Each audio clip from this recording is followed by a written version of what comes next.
നമ്മളെന്ത് ചെയ്യണം ചെയ്യരുത് എന്ന് പറയാനുള്ള ഒരു പീനൽ കോഡോ ഒരു ധാർമ്മിക വ്യവസ്ഥയോ ഒരു ഡൂസ് ആൻഡ് ഡു-നോട്ട്സ് ചാർട്ടോ അല്ല ഇസ്ലാം. നമ്മൾ ഇസ്ലാമിനെ ചെറുതാക്കരുത് നമ്മൾ എന്ന് പറഞ്ഞാൽ അങ്ങനെ അല്ലാത്തത് കൊണ്ട്, മറിച്ച് ഈ പ്രപഞ്ചത്തിൻ്റെ മൊത്തം ഒരു താളം ഉണ്ട്. പ്രപഞ്ചത്തിൻ്റെ മൊത്തം താളം എന്ന് പറഞ്ഞാൽ വാസ്തവത്തിൽ നമ്മൾ ആലോചിച്ച് നോക്കിയാൽ ഈ പ്രപഞ്ചത്തിൻ്റെ വലിപ്പവും ഭൂമിയുടെ വലിപ്പവും ഒക്കെ ഓർത്ത് നോക്കിയാൽ ഭൂമിയൊന്നും ഒരു പറയപ്പെടാൻ പറ്റുന്ന ഒരു പൊസിഷനിലെ അല്ല ഉള്ളത്. പ്രപഞ്ചത്തിൽ ഭൂമി എന്ന് പറയുന്നത് പസഫിക് സമുദ്രത്തിലെ ഒരു മണൽത്തരിക്ക് പോലും തികയില്ല. 93.06 ബില്യൺ ഡയമീറ്ററാണ് ഈ പ്രപഞ്ചത്തിൻ്റെ വലിപ്പം എന്ന് പറഞ്ഞാൽ നമുക്ക് അത് പറയുമ്പോൾ എളുപ്പമാണ്. 96.3 ബില്യൺ പ്രകാശവർഷങ്ങൾ ഡയമീറ്റർ എന്ന് പറയുമ്പോൾ പിന്നെ നമ്മുടെ ബ്രെയിനിൽ അത് കൊള്ളില്ല. കാരണം ഒരു സെക്കൻഡിൽ ആവറേജ് 3 ലക്ഷം കിലോമീറ്ററാണ് പ്രകാശത്തിൻ്റെ വേഗത. അതൊരു സെക്കൻഡിൽ എങ്ങനെയാണെങ്കിൽ 93.06 ബില്യൺ, ഒരു ബില്യൺ എന്ന് പറഞ്ഞാൽ 100 ലക്ഷം, ഒരു മില്യൺ 10 ലക്ഷം, ഒരു ബില്യൺ, അങ്ങനെയുള്ള 93.06 ബില്യൺ എന്ന് പറഞ്ഞാൽ അതും ഈ വിസിബിൾ പ്രപഞ്ചം മാത്രം, ദൃശ്യപ്രപഞ്ചം മാത്രം. അതിലേറെയാണ് അദൃശ്യ പ്രപഞ്ചങ്ങൾ. ഇനി ഈ ഭൂമിയെ എടുത്ത് നോക്കിയാൽ 13,000 കിലോമീറ്റർ വ്യാസമുള്ള ഈ ഭൂമി, അതിൽ 86,000 സംതിങ് ജീവവർഗങ്ങളാണ് നിലവിലുള്ളത്. അതിലേറെ കോടിക്കണക്കിന് സ്പീഷീസുകളൊക്കെ ഇല്ലാതെയായി. അതിൽപ്പെട്ട വാലില്ലാത്ത കുരങ്ങനെന്ന് വിശദീകരിക്കപ്പെട്ട, നട്ടലിൽ നിവർന്നു നിന്ന് ജീവിക്കുന്ന മൃഗം എന്ന് വിശേഷിപ്പിക്കപ്പെട്ട ഒരു ജീവവർഗമാണ് നാം മനുഷ്യർ. നമ്മളങ്ങനെ ചിന്തിച്ചാൽ നമുക്കും വലിയൊരു പ്രസക്തിയൊന്നും ഈ പ്രപഞ്ചത്തിലില്ല. നമ്മൾ വരുന്നതും പോകുന്നതും ജീവിക്കുന്നതുമൊന്നും ഇവിടെ ഒരു പ്രസ്താവ്യമായ സംഗതിയേ അല്ല. അപ്പോൾ പിന്നെ വളരെ പ്രസക്തമായൊരു ചോദ്യം വരുന്നുണ്ട്. ഇത്രയും വലിയ ദൃശ്യവും അദൃശ്യവുമായ, അറിയപ്പെട്ടതും പെടാത്തതുമായ മഹാപ്രപഞ്ചത്തിൻ്റെ നാഥനായ അള്ളാഹു, ആ അള്ളാഹു ഈ നിസാരമായ ഭൂമിയിലെ കോടിക്കണക്കിന് ജീവവർഗത്തിൽപ്പെട്ട ഒരു ജീവവർഗം മാത്രമായ, ഇനി ജീവവർഗത്തിനൊരു പ്രസക്തി അതുമില്ല. ജീവവർഗത്തിന് വലിയ പ്രസക്തിയുണ്ട്. ഈ തരുതാരം, ലത, കതിര്, കതിർ, മഞ്ഞു, മലർ, മധു, ഈ കാണുന്ന എല്ലാ പദാർത്ഥങ്ങളും അതേപോലെയുള്ളൊരു സാധനമാണ് ജീവവർഗവും. അപ്പം അതിൽപ്പെട്ട മനുഷ്യൻ എന്ത് ചെയ്യണം ചെയ്യരുത് എന്നൊക്കെ പറയാൻ അള്ളാഹു പ്രത്യേകിച്ചൊരു നിയമാവലിയൊക്കെ കൊണ്ടുവരിക എന്ന് പറഞ്ഞാൽ സംഭവം അള്ളാഹു എത്ര ചെറുതാവുകയാണ്. എന്നിട്ട് മനുഷ്യർ പിന്നെ തിന്നുമ്പോൾ വലത് കൈയാണോ ഉപയോഗിക്കുന്നത്, അല്ല ഇടത് കൈയാണോ ഉപയോഗിക്കുന്നത്? അനന്തര സ്വത്ത് സ്ത്രീയുടെ ഇരട്ടി പുരുഷൻ എടുത്ത് കളയുന്നുണ്ടോ, എടുത്ത് കളയുന്നില്ലേ? നിസ്കാരത്തിൽ ഒരു മനുഷ്യൻ്റെ കൈ 4 വട്ടം അനങ്ങുന്നുണ്ടോ, അനങ്ങുന്നില്ലേ? ഇതൊക്കെ നോക്കാനാണോ ഇത്രയും വലിയൊരു പ്രപഞ്ചത്തിൻ്റെ സൃഷ്ടാവായ നിയന്താവായ അള്ളാഹുവിൻ്റെ സമയം ചെലവഴിക്കുന്നത് എന്നൊക്കെ ഇവർ മതരഹിതമായൊരു പ്രതലത്തിൽ വെച്ച് ആലോചിക്കാറുണ്ട്. അത്തരം എല്ലാ ആലോചനകളെയും എല്ലാ സന്ദേഹങ്ങളെയും അപ്രസക്തമാക്കുന്ന, അല്ലെങ്കിൽ അത് അസ്ഥാനത്താണെന്ന് വരുത്തുന്ന നമ്മുടെ വിശ്വാസം തന്നെ മനുഷ്യരുടെ മതമല്ല ഇസ്ലാം എന്നുള്ളതാണ്. മനുഷ്യരുടെ മതത്തിൻ്റെ പേരുള്ള ഇസ്ലാം അങ്ങനെ ഒരിടത്തുമില്ല.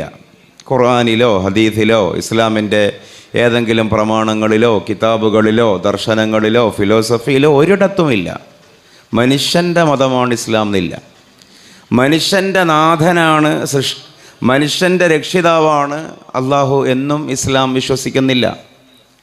മറിച്ച് പ്രപഞ്ചങ്ങളുടെ രക്ഷിതാവാണ് അള്ളാഹു. അള്ളാഹു അല്ലാത്ത ബാക്കി എല്ലാത്തിൻ്റെയും നൈസർഗികമായ താളമാണ് ഇസ്ലാം. പ്രപഞ്ചം എന്നുള്ളതിന് ഇസ്ലാമിലുള്ള നിർവചനം, ലോകം എന്നതിൻ്റെ നിർവചനം അള്ളാഹു അല്ലാത്തത് എന്നുള്ളതാണ്. ഞാൻ ഈ അറബ് പ്രയോഗങ്ങളൊക്കെ ഒഴിവാക്കുകയാണ്. അള്ളാഹു അല്ലാത്തതിൻ്റെ പേരാണ് ഈ കോസ്മോസ്, എൻ്റർ കോസ്മോസ്, മാസിവൽ ബാരി എന്ന് പറയും. കന്നുകാലികളുടെയും പക്ഷികളുടെയും സസ്യങ്ങളുടെയും എല്ലാം മതം ഇസ്ലാമാണ് എന്നുള്ളതാണ് ഇസ്ലാമിലുള്ള ഉത്തരം. അപ്പം മനുഷ്യർ മാത്രം എന്തെങ്കിലും ചെയ്യുന്നില്ല, അത് നോക്കലല്ല അള്ളാഹുവിൻ്റെ പണി. മനുഷ്യർക്ക് അത്ര വലിയൊരു പ്രസക്തി മനുഷ്യർക്കിടയിലേ ഉള്ളൂ. നമ്മളിവിടെ ഇപ്പോൾ ഈ മീറ്റിംഗ് കൂടി സംഗമിച്ച് ഇസ്ലാം സംസാരിക്കുന്നത് പോലെ ഇസ്ലാമിൻ്റെ കാഴ്ചപ്പാടിൽ വേറെ ഏതൊക്കെയോ ഗ്രഹങ്ങളിൽ, വേറെ ഏതൊക്കെയോ പ്രപഞ്ചങ്ങളിൽ, ആ പ്രപഞ്ചങ്ങളിലുള്ള ജീവികൾ ഇതേപോലെ സംഗമങ്ങൾ സംഘടിപ്പിച്ചുകൊണ്ട് ഇസ്ലാം സംസാരിക്കുന്നുണ്ടാകും. പുതിയ ഭാഷയിൽ ഏലിയനുകൾ എന്നൊക്കെ പറയുന്നുണ്ടല്ലോ, അന്യഗ്രഹ ജീവികൾ. അവരുടെ ലോകത്ത് ഒരു മുന്തിയ അന്യഗ്രഹം വന്നിട്ട്, അല്ലെങ്കിൽ ഒരു പഠിച്ച അന്യഗ്രഹം വന്നിട്ട് എന്തുകൊണ്ടാണ് നാം അള്ളാഹുവിൽ വിശ്വസിക്കേണ്ടത് എന്ന് പഠിപ്പിക്കുന്നുണ്ടാകും. ഉറുമ്പുകളുടെ ലോകത്ത് ആ സംഗമങ്ങൾ നടക്കുന്നുണ്ടാകും. വണ്ടുകളുടെ ലോകത്ത് ആ സംഗമം നടക്കുന്നുണ്ടാകും. കൂറകളുടെ ലോകത്ത് ആ സംഗമം നടക്കുന്നുണ്ടാകും. ഇതിൻ്റെ എല്ലാം നാഥനാണ് അള്ളാഹു. അതുകൊണ്ടാണ് നാം ബിസ്മിയിൽ അൽഹംദുലില്ലാഹി റബ്ബിൽ ആലമീൻ എന്ന് പറയുന്നത്. സർവ്വലോകങ്ങളുടെയും രക്ഷിതാവാണ് അള്ളാഹു. ഏതാണ് ഈ സർവ്വലോകങ്ങൾ? മനുഷ്യരുടെ ലോകം, മൃഗങ്ങളുടെ ലോകം, ജന്തുജാലങ്ങളുടെ ലോകം, ചേതനമായതിൻ്റെ ലോകം, അചേതനമായതിൻ്റെ ലോകം, ദൃശ്യമായതിൻ്റെ ലോകം, അദൃശ്യമായതിൻ്റെ ലോകം, അധോലോകം, ഉപരിലോകം, മധ്യലോകം, ഒക്കെയും ലോകങ്ങളാണ്. ആറ്റോമിക് തലങ്ങളും സബ് ആറ്റോമിക് തലങ്ങളും ഒക്കെയും അതിൻ്റെയൊക്കെയും റബ്ബാണ് അള്ളാഹു. ഈ പ്രപഞ്ചം മുഴുവനും ചെയ്യുന്ന പണി എന്താണ്, മതം എന്താണെന്നാണ് നമ്മളിപ്പോൾ പറയുന്നത്. അപ്പോൾ ഇതൊക്കെ മുസ്ലിമാണ് എന്ന് നമ്മൾ വിശ്വസിക്കുന്നതിൻ്റെ ന്യായം എന്താണ്? ഒന്ന്, വിശുദ്ധ ഖുർആൻ നിരന്തരം അത് പറയുന്നു, യുസബ്ബിഹു ലില്ലാഹി മാ ഫിസ് സമാവാതി വമാ ഫിൽ അർദ്. അപ്പോൾ ഖുർആൻ നിരന്തരം നാം പരിശോധിച്ചാൽ അതിൽ ഒരുപാട് അധ്യായങ്ങളുടെ നേരെ അതിൻ്റെ വാചികാർത്ഥവും അല്ലെങ്കിൽ അതിൻ്റെ ഒരു പൊതുതത്വം എന്നുള്ള നിലയിലും മനസ്സിലാക്കുവാൻ കഴിയുന്ന കാര്യമാണ്, മനുഷ്യരുടെ മാത്രം ഒരു ധർമ്മവ്യവസ്ഥയല്ല ഈ ചൊല്ലലും ചെയ്യലും അള്ളാഹുവിന് സങ്കീർത്തനം സമർപ്പിക്കലും തുടങ്ങിയ കാര്യങ്ങൾ. പ്രകൃതി പ്രതിഭാസങ്ങൾക്കെല്ലാം പിറകിൽ രണ്ട് കാരണങ്ങൾ ഉണ്ടാകും. ഷാ വലിയുല്ലാഹു ദഹലവി അദ്ദേഹത്തിൻ്റെ ഹുജ്ജത്തുല്ലാഹിൽ ബാലികയിൽ അത് കൃത്യമായി പറയുന്നുണ്ട്.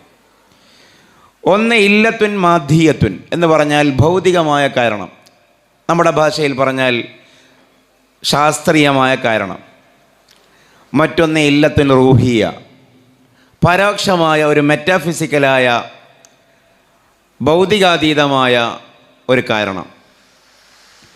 ഇപ്പം ഈ പീഠം എന്തുകൊണ്ട് ഇളകുന്നു എന്ന് ചോദിച്ചാൽ അതിൻ്റെ ഭൗതികമായ കാരണം ഞാൻ ഇളക്കുന്നു എന്നുള്ളതാണ്. Where there is an action there will be equal and just opposite reaction. അതാണ് ഈ കാണുന്നത്. അതതിൻ്റെ ഇല്ലത്തുൻ മാധിയാണ് എന്ന് പറഞ്ഞതുപോലെ അന്തരീക്ഷത്തിൽ തെങ്ങോലകൾ ഇളകുന്നത് അതിനൊരു ഭൗതികമായ കാരണമുണ്ട്. കാറ്റ് വന്ന് അതിനെ സമ്മർദ്ദപ്പെടുത്തുമ്പോഴാണ് ഓല അല്ലെങ്കിൽ ഇല ഇളകുന്നത്. പക്ഷെ അവിടെ അതിനപ്പുറമുള്ളൊരു മെറ്റാഫിസിക്കൽ റീഡിങ്. അതെന്താ? ഈ കാറ്റ് എന്തുകൊണ്ടാണ് ഇളകിയത് എന്നുള്ളതാണ് വിഷയം. എന്തുകൊണ്ടാണ് കാറ്റ് വായു ഇളകിക്കൊണ്ടേയിരിക്കുന്നത്? എന്തുകൊണ്ടാണ് പ്രകൃതി മുഴുവനും ചലന നിശ്ചലനങ്ങൾക്കിടയിൽ, പ്രക്രിയകൾക്കും പ്രതിഭാസങ്ങൾക്കും ഇടയിൽ ഇതിൻ്റെ നൈരന്തര്യം ആവർത്തിച്ചു കൊണ്ടേയിരിക്കുന്നു എന്ന് ചോദിച്ചാൽ അതിൻ്റെ കാരണം നേരത്തെ പറഞ്ഞതാണ്, യുസബ്ബിഹു ലില്ലാഹി മാ ഫിസ് സമാവാതി വമാ ഫിൽ അർദ്.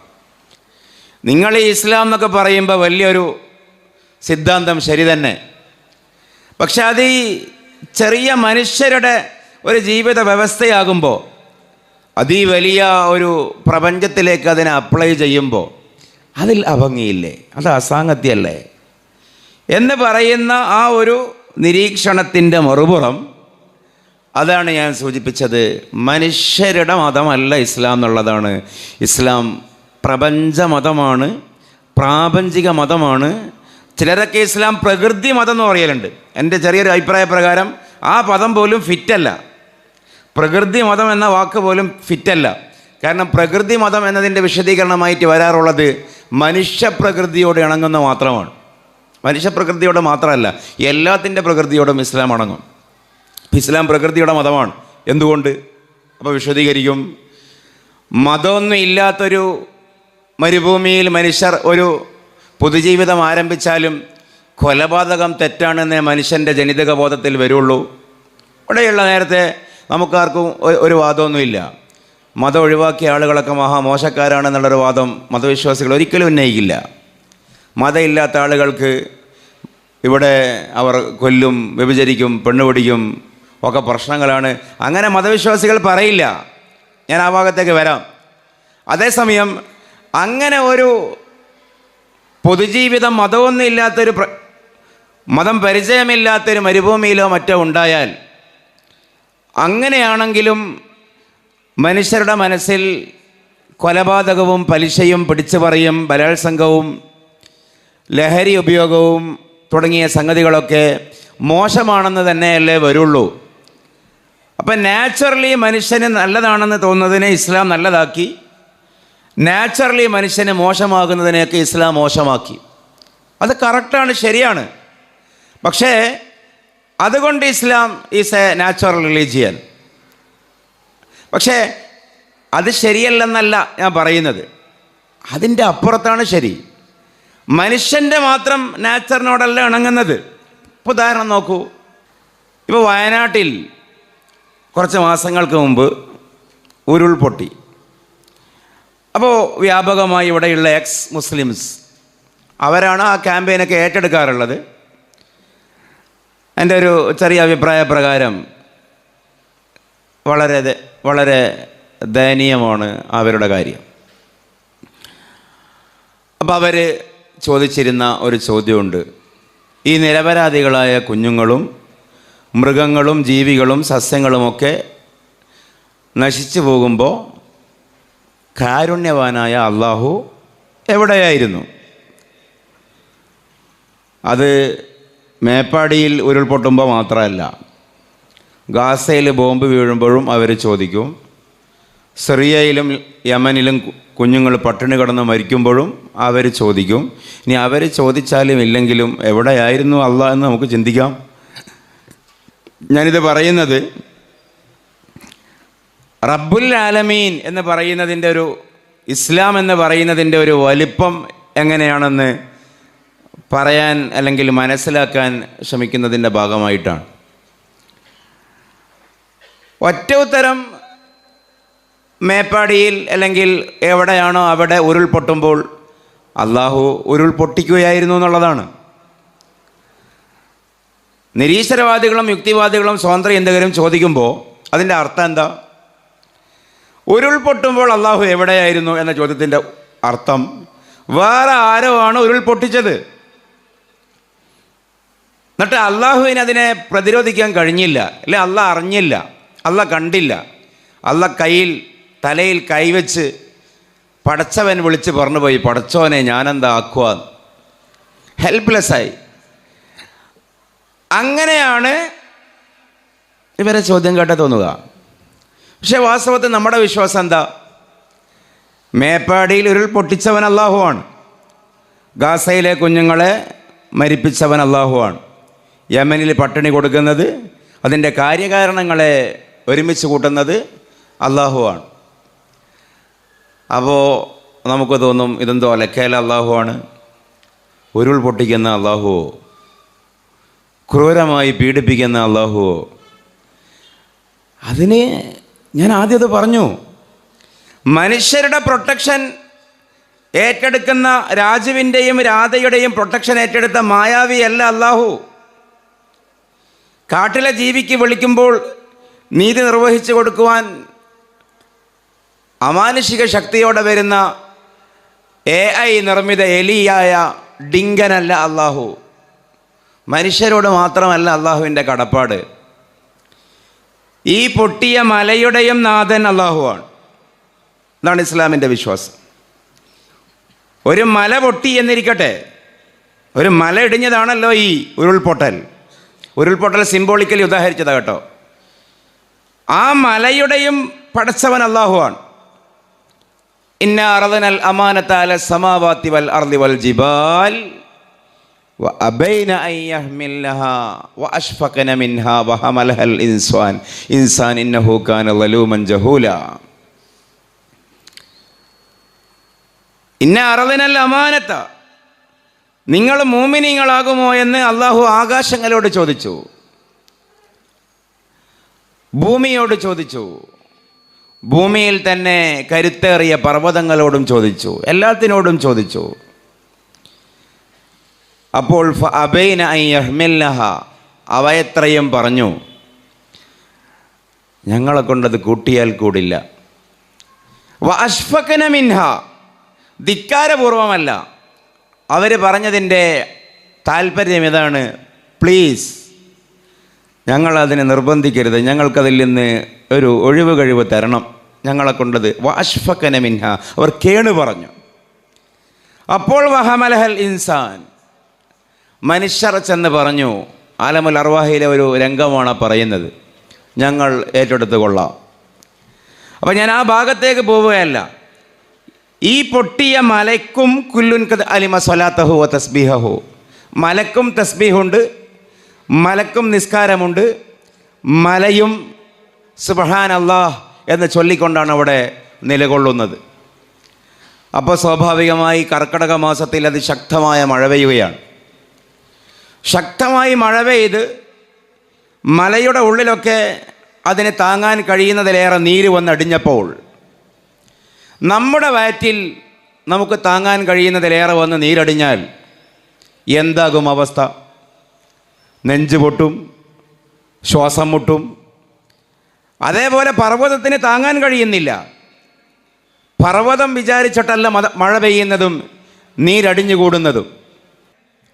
അപ്പോഴാണ് മലയുടെയും പടച്ചവനായ നാഥൻ അവിടെ ഉരുൾപൊട്ടലിൻ്റെ കാര്യകാരണങ്ങളെ സ്വരുക്കൂട്ടുന്നത്.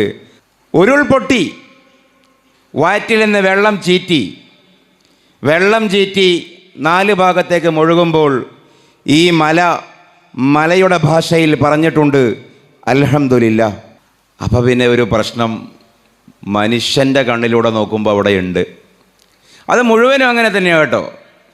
ഉരുൾപൊട്ടിയതിനെക്കുറിച്ച് മനുഷ്യൻ്റെ പത്രത്തിലുണ്ടാകും ദുരിതമഴ. അതേസമയം ഉറുമ്പുകളുടെയും പാറ്റയുടെയും പ്രാണിയുടെയും ലോകത്തെ പത്രത്തിലുണ്ടാകും അനുഗ്രഹപ്പെയ്ത്ത്. ഇത് രണ്ടും കൂടി കാണുന്നവനാണ് അർശിലെ റബ്ബ്. ഇവിടെ ഹ്യൂമനിസ്റ്റ് അല്ലെങ്കിൽ മനുഷ്യപക്ഷ പ്രപഞ്ച വായനയാണ് നിരീശ്വരവാദം. മനുഷ്യപക്ഷ പ്രകൃതി വായനയാണ് നിർമ്മത യുക്തിവാദങ്ങൾ പലതും. ഇസ്ലാം മനുഷ്യപക്ഷ പ്രകൃതി വായനയല്ല. ഇസ്ലാം സർവപക്ഷ നീതിപക്ഷ യുക്തിപക്ഷ പ്രകൃതി വായനയാണ്. മനുഷ്യർക്കത് നഷ്ടമായതുകൊണ്ട് മനുഷ്യൻ്റെ ഭാഷയിലെ പത്രത്തിൽ വന്നു മേപ്പാടിയിൽ ദുരിതമഴ.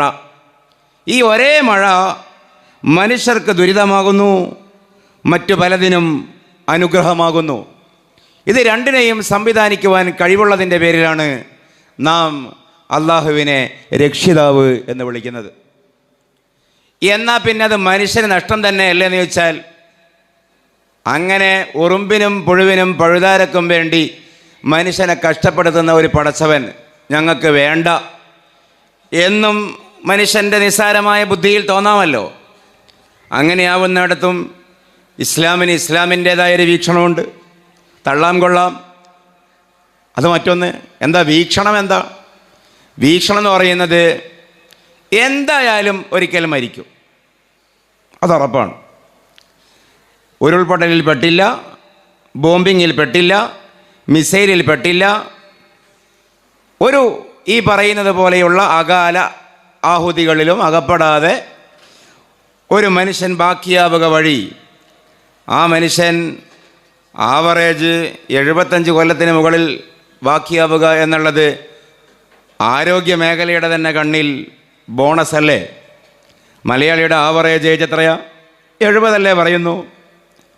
വേണ്ട, 80 കൂട്ടിക്കോ, 90 കൂട്ടിക്കോ, 95 കൂട്ടിക്കോ, 100 കൂട്ടിക്കോ. 100ഒന്നും ഇല്ല. 85-ാം വയസ്സിൽ നമ്മുടെ നാട്ടിൽ ഒരാൾ പത്രം അറിയുന്നുണ്ടെങ്കിൽ ആ ആളെക്കുറിച്ച് അതേ പത്രത്തിൽ പെട്ടിക്കൊള്ള ന്യൂസ് വരാറുണ്ട്. 85-ലും ചുറുചുറുക്കോടെ കുഞ്ഞായിക്ക. വാസ്തവത്തിൽ എന്തൊരു ട്രോളാത്! കാരണം 85-ലൊക്കെ നിങ്ങൾ മരിക്കണം. എന്നിട്ടും എന്തെവിടെ മരിക്കാതെ ബാക്കിയെന്നാണ് പറയുന്നത്. എങ്ങനെ മരിച്ചാലും മരണത്തിന് ഒറ്റ കാരണമേ ഉള്ളൂ. അടിസ്ഥാനപരമായി മരിക്കുക ശ്വാസം മുട്ടിയിട്ട് മാത്രമാണ്.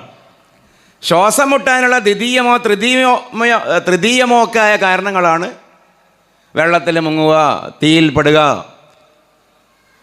ബോംബിൽ അകപ്പെടുക, ഇതൊക്കെ പറയുന്നത്. അപ്പം നാം ഈ അപകടത്തിൽപ്പെട്ടു മരിച്ചു എന്ന് പറയുന്ന മരണവും അപകടത്തിൽ പെടാതെ മരിച്ചു എന്ന് പറയുന്ന മരണവും പ്രകൃതിയുടെ നിരീക്ഷണത്തിൽ സെയിമാണ്. നിങ്ങൾക്ക് മനസ്സിലായിട്ടില്ല. കുറേ ആളുകൾക്ക് ഞാൻ പറഞ്ഞത് മനസ്സിലായിട്ടില്ല. നമ്മൾ പറയുന്ന വസ്തുനിഷ്ഠമല്ലാത്തൊരു കാര്യമാണ്, ഒരു ഇമോഷണലായ വൈകാരികമായൊരു കാര്യമാണ് സാധാരണ മരണവും അല്ലെ സ്വാഭാവിക മരണവും അസ്വാഭാവികമായ മരണവും.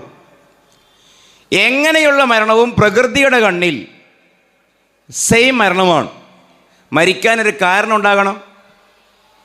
ചിലപ്പോൾ അത് പട്ടിണിയാകാം, ചിലപ്പോൾ രോഗമാകാം, ചിലപ്പോൾ തീയാകാം, ചിലപ്പോൾ വെള്ളമാകാം, ചിലപ്പോൾ പാമ്പിൻ്റെ വിഷമാകാം, ചിലപ്പോൾ എതിരാളിയുടെ കടാരയാകാം, അവൻ്റെ വെടിയുണ്ടയാകാം, ഒക്കെയാകാം.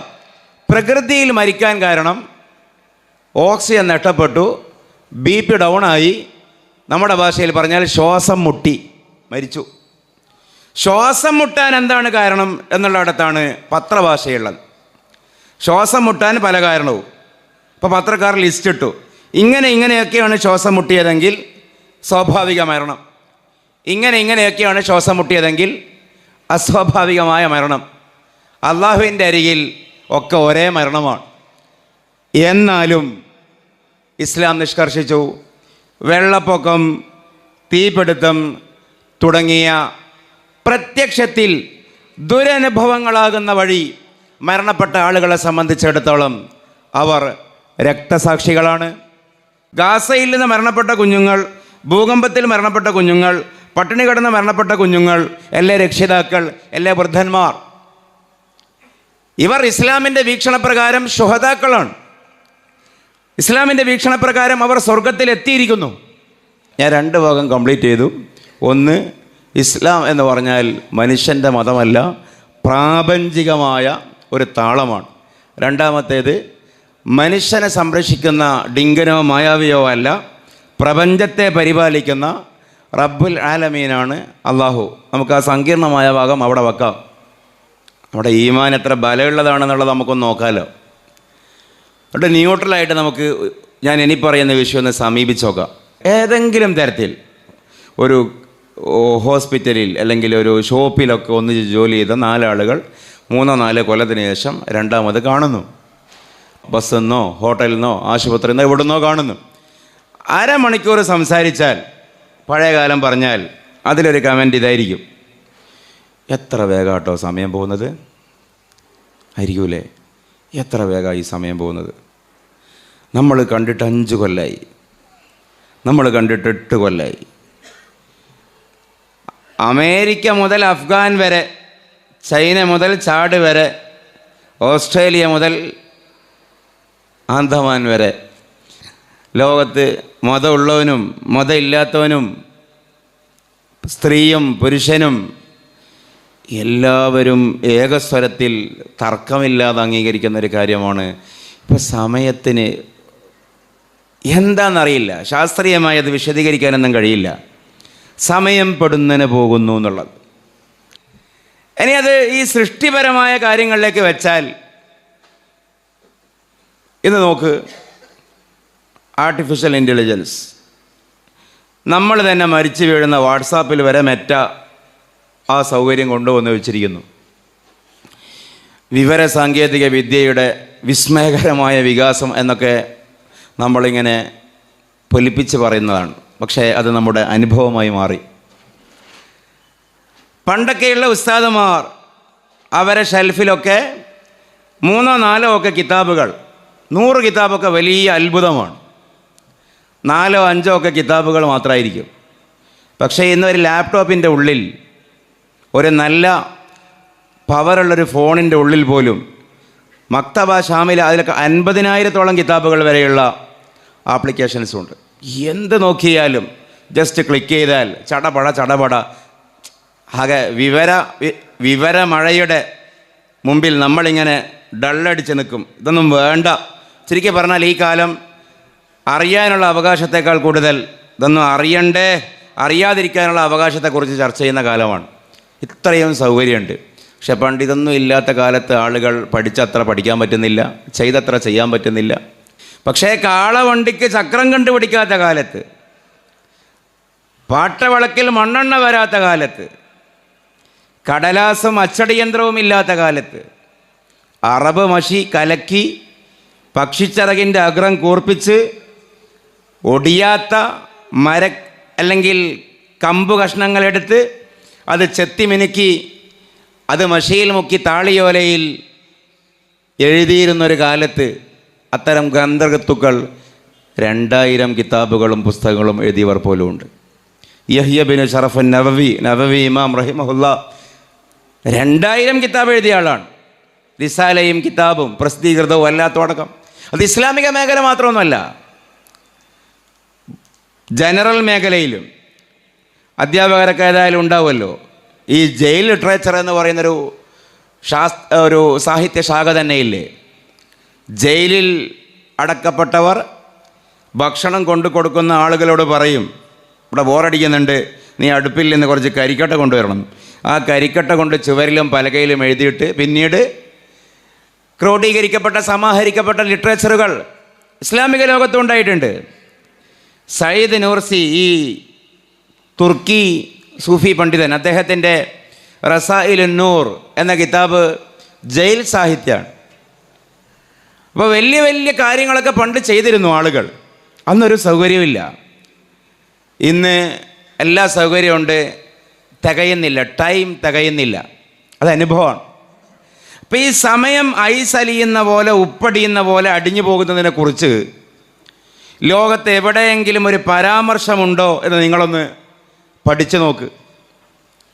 എൻ്റെ ഒരു ചെറിയ ഒരു പക്ഷേ ഒരു പൊട്ടൻ ബുദ്ധിയിൽ എന്നെ വല്ലാതെ അലട്ടിയൊരു വിഷയം അതാണ്. ഓരോരുത്തരെയും ഓരോ വിഷയമായിരിക്കുമല്ലോ ടച്ച് ചെയ്യുന്നത്. ഇതെന്തൊരു വേഗതയാണ് ഈ സമയത്തിന് എന്നുള്ളത് ചിലപ്പോഴൊക്കെ നിസ്സാരക്കാരനായ എന്നെ വല്ലാതെ അലട്ടിയിരുന്നു. സയൻസിൻ്റെ ലോകത്ത് ഞാൻ കോളേജിൽ ഇസ്ലാമിക് ആസ്ട്രോണമി എടുക്കുന്ന ആളാണ്. അത് വെച്ചും അത് വെച്ചല്ലാതെയും സമയത്തിൻ്റെ വേഗതയെക്കുറിച്ച്, ഭൂമിയിലെ സമയത്തിൻ്റെ വേഗതയെക്കുറിച്ച് എവിടെയെങ്കിലും ഒരു പരാമർശം, അങ്ങനെ ഒരു കാഴ്ചപ്പാട്. പക്ഷേ ഭൂമിയുടെ വേഗതയുടെ അല്ലെങ്കിൽ ഭൂമിയുടെ കറക്കത്തിൻ്റെ വേഗത സ്വല്പം കൂടിയിട്ടുണ്ട് എന്നൊക്കെ കണ്ടു. അറിയുന്നവർക്കത് ഇവിടെ പറയാം. ഏകപക്ഷീയമായി ഒന്നും ഇവിടെ പ്രസംഗിക്കുന്നില്ല. പക്ഷെ അതുവഴി ഒരാർക്ക് സെക്കൻഡ് വേഗതയാണ് കൂടിയതെന്നാണ് പറയുന്നത്. ഒരാർക്ക് സെക്കൻഡ് എന്ന് പറഞ്ഞാൽ എന്താ അറിയോ? ഒരു സെക്കൻഡിനെ മുറിച്ച് അതിൻ്റെ ഒരു പീസിനാണ് ഈ ആർക്ക് സെക്കൻഡ് എന്ന് പറയുന്നത്, നാനോ മൈക്രോ സെക്കൻഡ്. പക്ഷെ ഇവിടെ അതൊന്നും അല്ല ഫീൽ ചെയ്യുന്നത്. ഇവിടെ വർഷങ്ങൾ തന്നെ അതിൻ്റെ ഒരു പൊലിമ ഫീൽ ചെയ്യുന്നില്ല. 2 തവണ ഗൾഫിൽ പോയി നാട്ടിൽ വന്നാൽ ഞാൻ ഈ പറയുന്നത് എന്താണെന്ന് മനസ്സിലാവും. പോകുമ്പോഴുള്ള ആൾക്കാരൊന്നല്ല വന്നപ്പോൾ. പോകുമ്പം കളിച്ചിരുന്ന കുട്ടികളൊക്കെയാണ് വന്നപ്പോൾ കമ്മിറ്റിയിൽ. നമ്മളാരും മൈൻഡ് തന്നെ ചെയ്യുന്നില്ല. നീയൊക്കെ ഏതാ എന്നാണ് നോട്ടം, ഏത് നാട്ടുകാരനാണെന്നാണ്. കാരണം ജനറേഷൻ മാറി അതിവേഗതയിൽ. പക്ഷെ എൻ്റെ ചെറിയ കണ്ണുകൊണ്ട് ഇതേക്കുറിച്ച് ലോകത്ത് ഒരാളെ പറഞ്ഞിട്ടുള്ളൂ. ആ ആൾ മുഹമ്മദ് റസൂലുള്ളാഹി സ്വല്ലല്ലാഹു അലൈഹി വസല്ലം. അത് നിഷേധിക്കാൻ പറ്റില്ല. അല്ലെങ്കിൽ നിങ്ങൾ പറ, ആരാണത് പറഞ്ഞത്? ഞാൻ നേരത്തെ എല്ലാത്തിനും അതിൻ്റെ പ്രാർത്ഥനയും ദുആയും ഉണ്ട് എന്നുള്ള ഖുർആൻ്റെ ഒരു വിഷയം പറഞ്ഞല്ലോ. അതേപോലെ നമുക്കിത് സംശയത്തോടെ നോക്കാം. എന്നാലും ഈ ഹദീസ് എന്തെങ്കിലും ചെയ്തേ പറ്റൂ. ഏതാണ് ആ ഹദീസ്? സയഅതി അലന്നാസി സമാനുൻ, കുറേ കാലം കഴിയുമ്പോൾ സമൂഹത്തിനൊരു അനുഭവം ഉണ്ടാകും. എന്താണ് അനുഭവം? യതകാറബു സമാൻ, സമയം അടുത്തടുത്ത് വരും. യതകാറബു സമാൻ എന്ന അറബി സെൻറ്റൻസിന് സമയം അടുത്തടുത്ത് വരും എന്നതല്ലാത്ത വേറൊരു അർത്ഥവുമില്ല. സമയം അടുത്തടുത്ത് വരും. 5 കാര്യമാണ് എണ്ണി പറഞ്ഞത്. യതകാറബു സമാൻ, സമയം അടുത്ത് വരും. വയുഖ്ബലുൽ ഇൽമ്, പ്രയോജനകരമായ അറിവില്ലാതാകും.